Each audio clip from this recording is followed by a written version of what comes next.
Kaya pala hindi ko siya masulat kasi ang dami pa palang mangyayari. Sobrang kami ni Gle, kami niyan eh, parang simula pa lang problema na kami. Parang laging gano'n, parang ang dami naming problema. Tas siguro 'yun yung height nung stress, nung sinulat ko yung vow.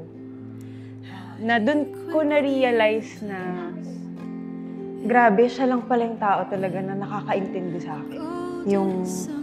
Siya lang yung wala ako sasabihin, yayakapin niya ako kasi alam niya na yung iniisip ko, yung tono ng boses ko, na alam niya pag maiiyak na ako, gano'n. Tapos yung akala ko lahat kaya ko na. Gano'n akong tao eh. That's my mindset. Pero nung mga time na yun na sobrang bigat na, parang kahit pa mag-clash na kami sa sobrang stress, siya yung unang tao na na-realize ko na hindi ko siya kayang wala. Don't think that you even realize the joy you make me feel when I'm inside your universe. You hold me like I'm the one who's precious. I hate to break it to you, but it's just the other way around. Yeah, you can thank yourself. Dun pinakita sa akin ng Lord sa lahat ng nangyari sa amin sa wedding preps. And even before the wedding preps, mga problema namin. Doon pinakita sa akin ng Lord na, anak, siya talaga.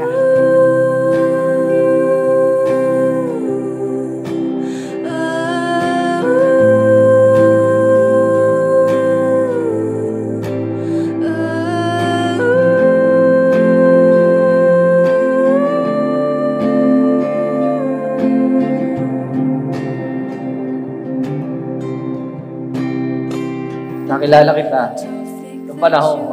Content at masaya na ako na mag-isa. Sabi ko pa nga, bakit pa ako mag-aasawa? Hanggang sa nakilala kita. Wow. Ikaw ba yan? 21 years tayong mag-asama, ha?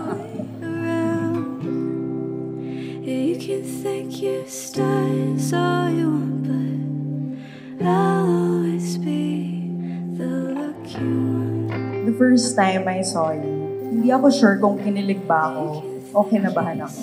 Natakot ako kasi nung pagpasok mo pa lang ng pinto, sobrang saya ng pakiramdam ko.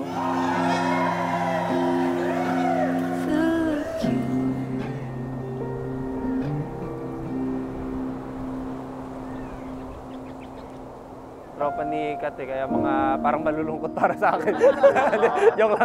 joke lang.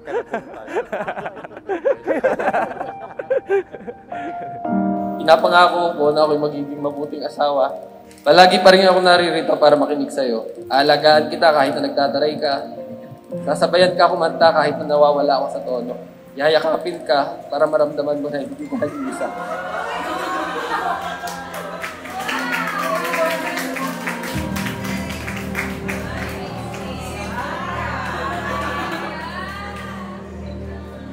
It feels so good that I felt so scared. Hindi pa nagsisimula, natatakot na akong matapos.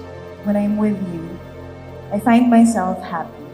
Finally, I have someone to look after me every day and for the rest of my life.